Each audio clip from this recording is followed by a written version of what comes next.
Sir watch எடுத்து பார்த்துக்கிட்டே இருப்பேன் சார். காலையிலேருந்து சாயந்தரம் வரைக்கும் சும்மா தான் சார் உட்காந்துருந்தேன். பட்டா உமானம் பார்க்கணுமே, ஐயோயோயோ என்னை வந்து கிண்டல் கேலி பண்ணாதவங்க யாருமே கிடையாது, எனக்கு அட்வைஸ் பண்ணாதவங்க யாருமே கிடையாது. அவ்வளோ அட்வைஸை நான் வாங்கியிருக்கேன் சார்.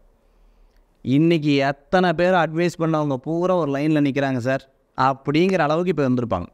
போட்டு வறுத்து எடுத்துருக்கோம் லெஃப்ட் அண்ட் ரைட்டு. அனுபவம் அவங்களுக்கு ஒரு பெரிய பாடம்.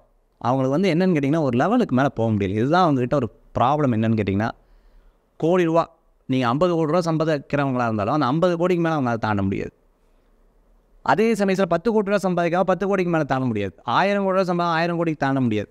ஒரு லெவலுக்கு மேலே முயற்சி எடுத்துக்கிட்டே இருக்காமல் இப்போ அப்படியே எடுத்துகிட்டு இருக்காங்க. நான் சொன்னேன் இல்லையா, டைம் எவ்வளோ பார்க்குறதுக்கு டைம் இருக்கா, இன்னொரு 3 மாதத்தில் அந்த மாதிரி வரத்துக்கு வாய்ப்புகள் நிறையா இருக்குது மிதுன ராசிக்கு. ஸோ அதை பிடிச்சிக்கிறதுக்கு ரொம்ப நல்லது சார். சேரியட் பார்த்துருக்கீங்களா? பார்த்துருக்கேங்க சார். எத்தனை இருக்கும் குதிரை? 7 குதிரை வரைக்கும் வைக்கலாம் கண்டிப்பாங்க சார். 2 குதிரை 7 குதிரை அப்படி அப்படி கொண்டு போகலாம் இல்லையா? அந்த மாதிரி ஒரே நேரத்தில் இத்தனை ஹேண்டில் பண்ணக்கூடிய மனசு அவங்களுக்கு. ஆனால் அவர்களுக்கு சரியான டைம் கரெக்டாக சிக்கலை, அதை எதிர்பார்த்துட்டு இருப்பாங்க. அதை சிக்கிருச்சுன்னா சக்ஸஸ் பண்ணுவாங்க. இதுதான் மிதுன ராசிக்கு இப்போதைக்கு நிலை.